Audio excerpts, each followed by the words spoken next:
What in heaven's name did you hit her for? How many times do I have to tell you I didn't strike her? I never harmed her. She has a broken arm, hasn't she? Maybe so, but it has nothing to do with me. You're finished. You know that. I am not finished. Confound it, man. My whole career is thrown into this election. Well, what do you propose to do? Pay her the money she asks? £2,000? Don't be ridiculous. Now listen to me, Geoffrey.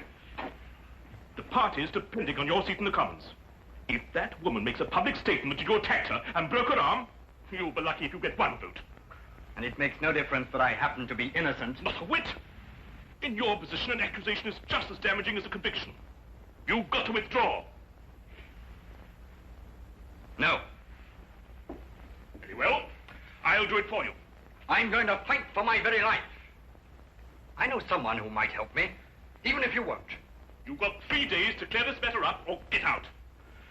On Sunday evening, I'm going to make a statement, one way or the other. I thought you were my campaign manager, not my accuser. 3 days, remember! Marriage bureau. Idiot. So I went to a marriage bureau. She seemed a very charming sort of woman, cultured and good background and all that. Yes, but a marriage bureau? Yes, I've lived in the country for a long time now. I just never seem to meet any woman except the most ineligible and unattractive ones. I've been lonely these past few years since my wife died. This bureau seemed reasonable enough. After all, they promised to introduce you to ladies of cultural and intellectual backgrounds similar to your own. But they didn't mention blackmail. £2,000, you say? An impossible sum.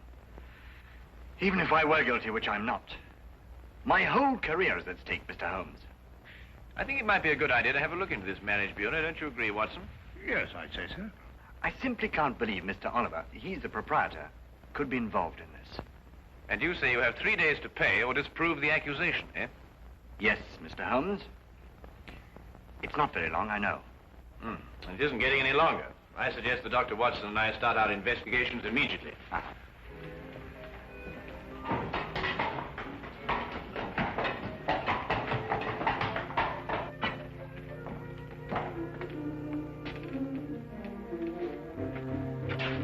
Coward. Oh, no, Holmes, there must be another way of doing this business. We're working against time. This is the only way we can get to the core of the case. Now, listen, Holmes. Now, listen. You go on in, and I'll just wait here. You see, but I'll be here if you need me. You're absolutely no use to me at all out here. Come on. Oh, come on. Come on, Watson. Come on.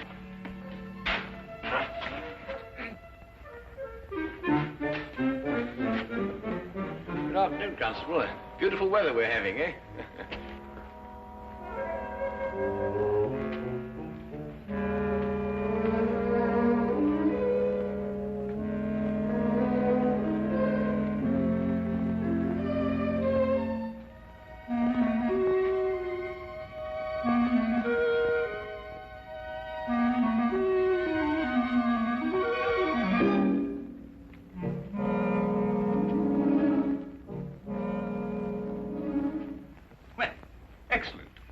Seems to be in order. Now, I'm afraid I shall have to put the same questions to you that I put to your friend.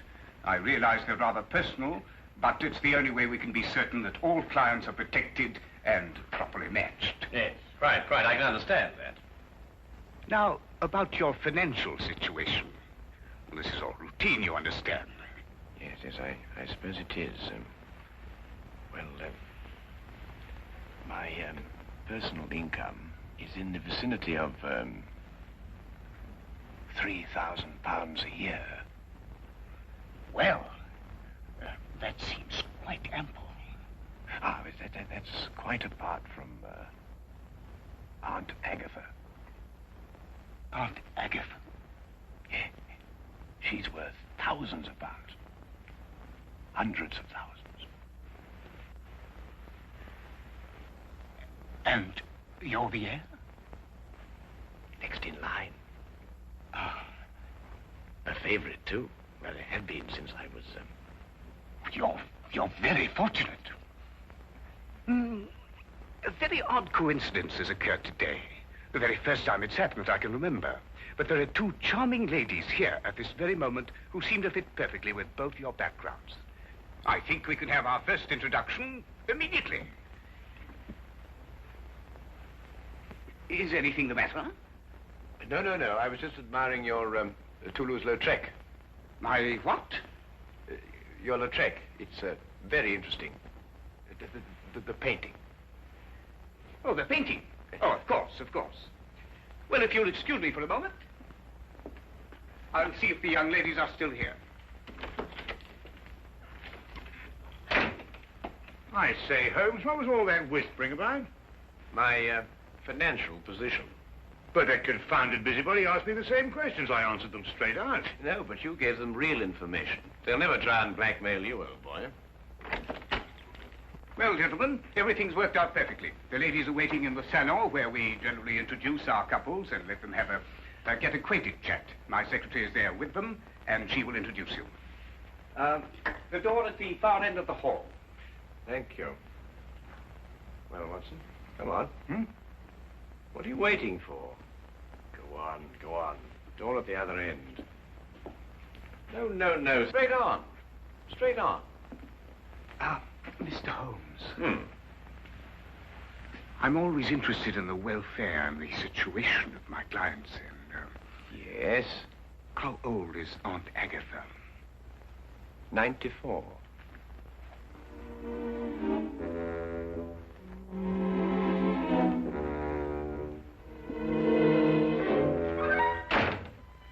Tell me, Miss...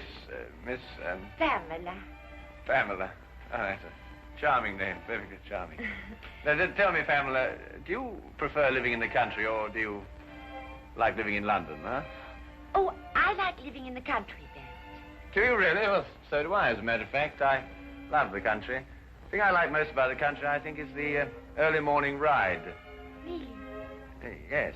Do you ride? No. Oh, pity.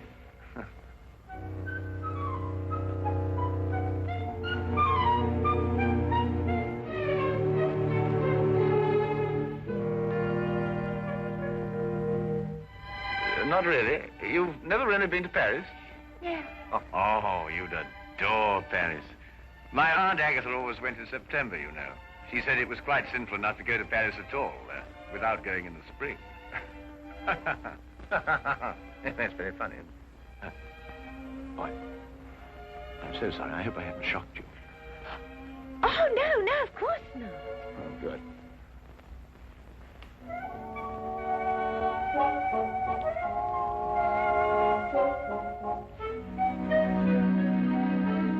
And Sir Charles was furious, of course. Well, he hates to lose a wager.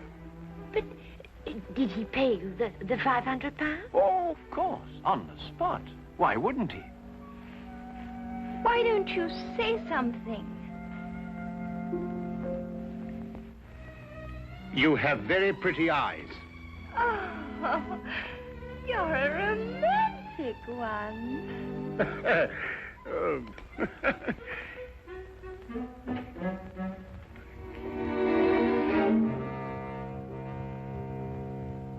Well, has everyone become acquainted? Oh, we've had ever such a lovely chat, Mr. Oliver. Splendid. It's nearly time for us to close the bureau, so I must ask you to leave in a few moments.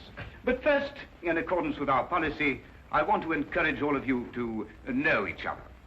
Might I, for instance, suggest that all of you have tea together tomorrow, and then perhaps go to the theatre.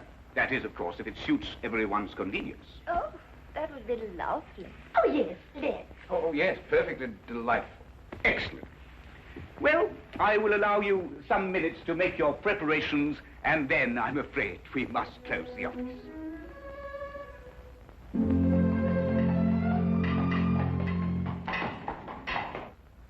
Well, I've seen it through, Holmes.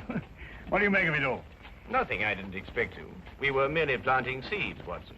Planting seeds. Yes, it's my theory that if Oliver and the others are blackmailing, they're choosing their victims pretty carefully.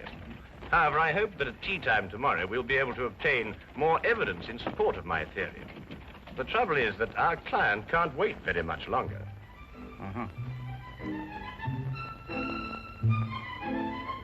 You You were telling me about your musical background, Mr. Holmes. I'm afraid I interrupted you. Well, there isn't very much to tell, really. I've spent a considerable fortune on my musical education. But what instrument was it you said you played? The violin, my dear. The violin. At times, rather brilliantly, I've been told. Oh, dear, do be careful. Sorry.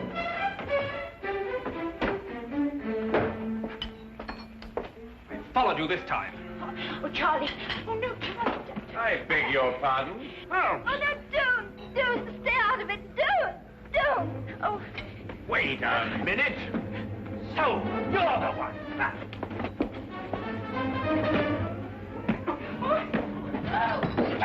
Oh, Charlie. What have you done to him? The police. Somebody get the police. He's my husband.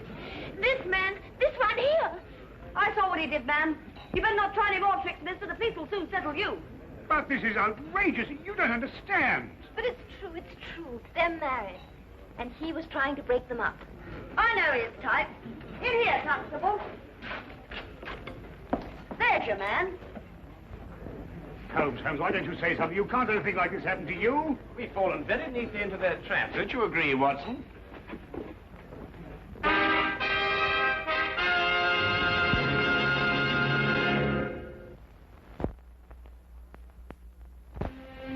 Well, everyone seems quite thoroughly in agreement, except, of course, your friend here.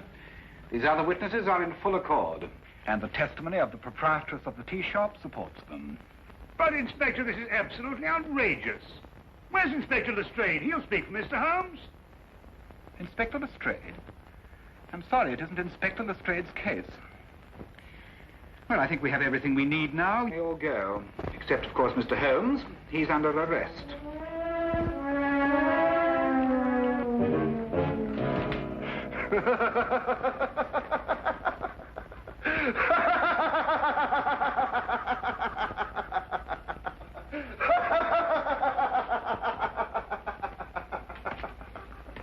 All my life I've waited for something like this. Assault and battery. You should stick to your magnifying glass. Oh, hello, Lestrade. By Jove, I'm glad you're here. Oh, I was just seeing our more dangerous criminals were properly guarded. You were right, Holmes. Oliver called on me and told me that for £4,000 this case would be quietly dropped. Why, he's insane. He's not insane, wasn't he? Just greedy. No, he's insane. He kept on saying that he was sure Aunt Agatha would fix it. Aunt Agatha, £4,000? What are you talking about? Well, I'm not sure myself. Well, listen, Watson, now that we know where to look, we can take them quickly. Only you've got to let me out of here, Lestrade. Why, what's the matter, Holmes? This is one of our more comfortable jails. Listen, Lestrade, a man's life is involved in this. Geoffrey Bourne, candidate for Parliament. He's been blackmailed by the same group. We can stop them now, only you've got to let me out of here. Well, I didn't know it was serious. This isn't my case. I'll have a word with Mason. He's senior arresting officer in this job.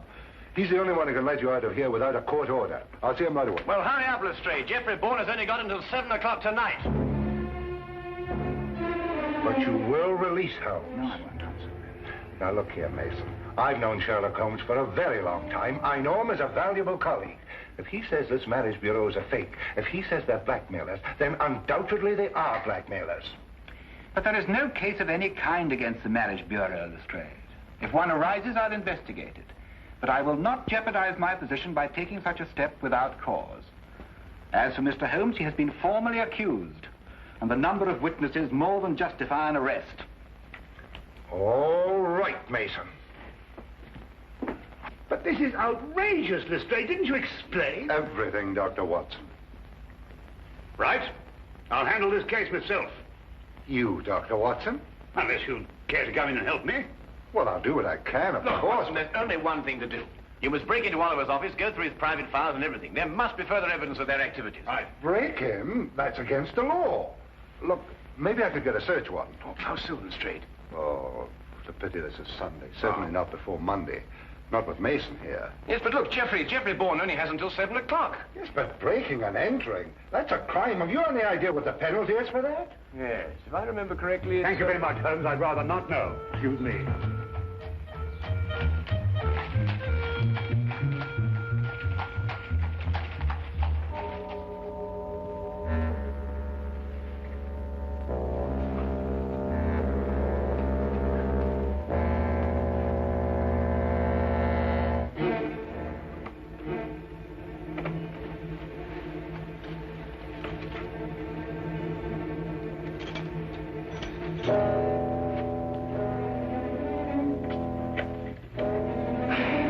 I just had to come and see for myself, Mr. Holmes. I couldn't believe it.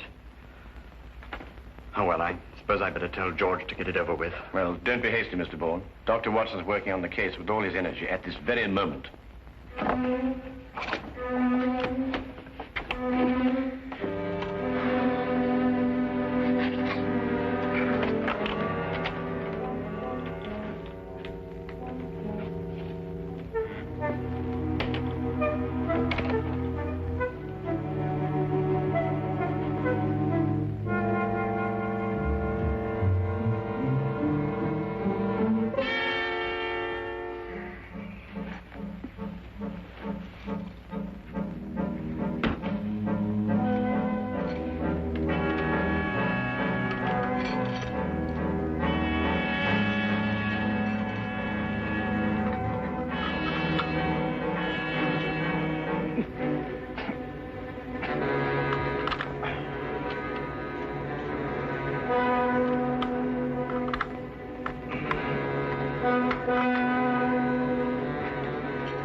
It must be a cylindrical lock with multiple tumblers. And that's quite a different story. Each of the tumblers operates at a different height. It's an absolutely tremendous task, Watson. Well, what are we going to do? Well, there's only one thing for it. Smash the lock, of course. Why, of course. Smash the lock. Lestrade, if you had blackmail records to keep, and they might be dangerous, where would you hide them? Let me see. Well, blackmail's liable to turn into a running game at any time. I suppose you want them to be portable. That's good. That's perfect. I want you to go after Dr. Watson immediately. The office? I couldn't. Tell him to ignore the files. Tell him to take all the paintings down off the walls, open the backs, and tear them apart if necessary. Paintings? Yes. Oliver's office has one wall covered with paintings, mostly Lestrade, and he hadn't even heard of him. Well, neither have I. Oh, go on. Hurry, Lestrade. Go on.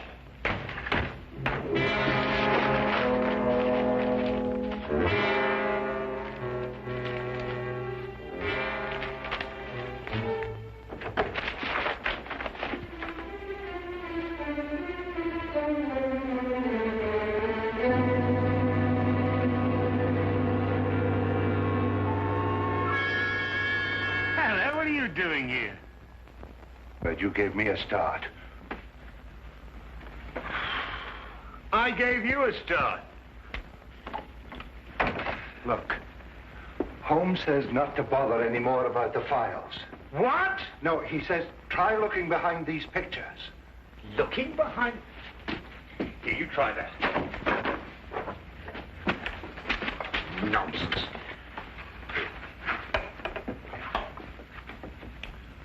Listen.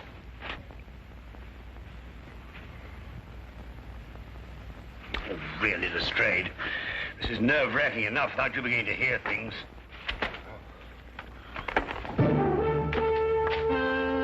Lestrade! Look.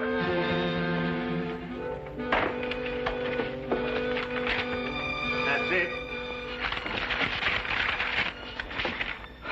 I just spoke to Mr. Holmes. He said he'd be sure to have something by 6 o'clock. I hope so, Jeff, for your sake. I hope so. Your eyes are not so pretty.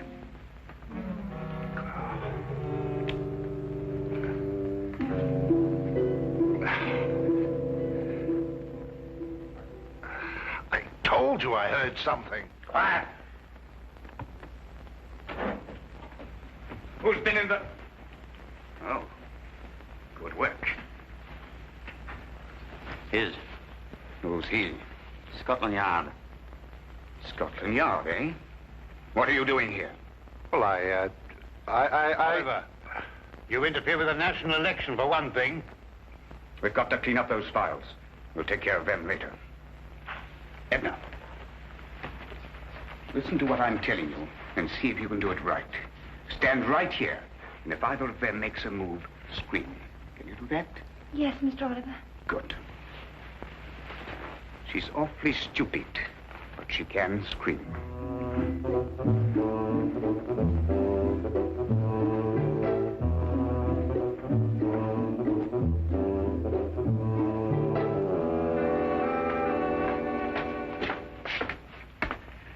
All right, Mr. Holmes, what's the meaning of this message? It refers to a blackmail gang operating through a marriage bureau.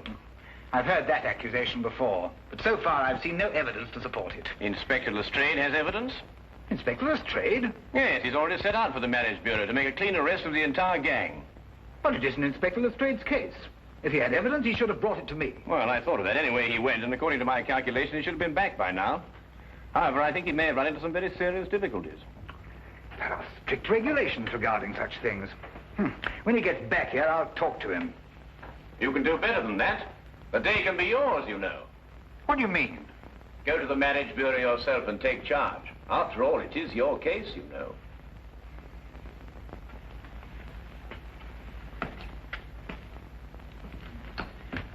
Order a squad of men to get ready. Have them meet me at the side entrance in 5 minutes.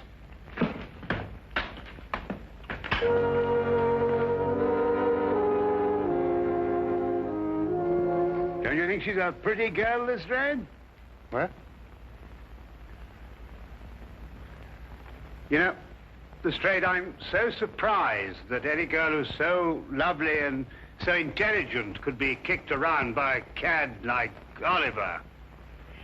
Do you really think I'm pretty? Oh, yes. From the very first moment I saw you. Yes, wouldn't you like to sit down? You must be tired standing. Yes. Yeah.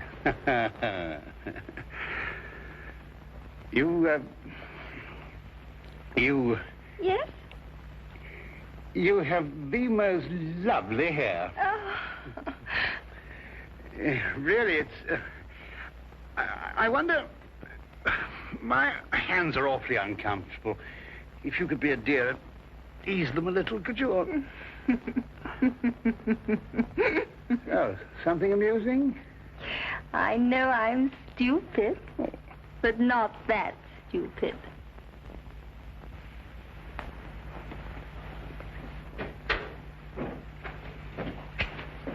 Oh, are you ready to go, Mr. Oliver? Well, Inspector Lestrade? Oh, no, not Mason. Where are you going? Mr. Bourne, before 7. I've got to get there. Go after him and untie his hands. I never saw such a Sunday.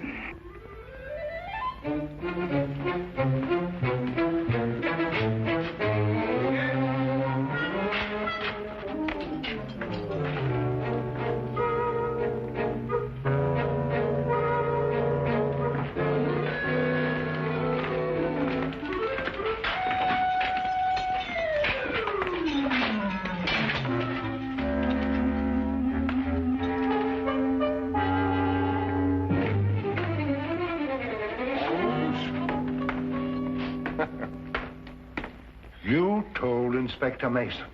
I know, Lestrade, but I had to get you out of there somehow. I was better off as I was.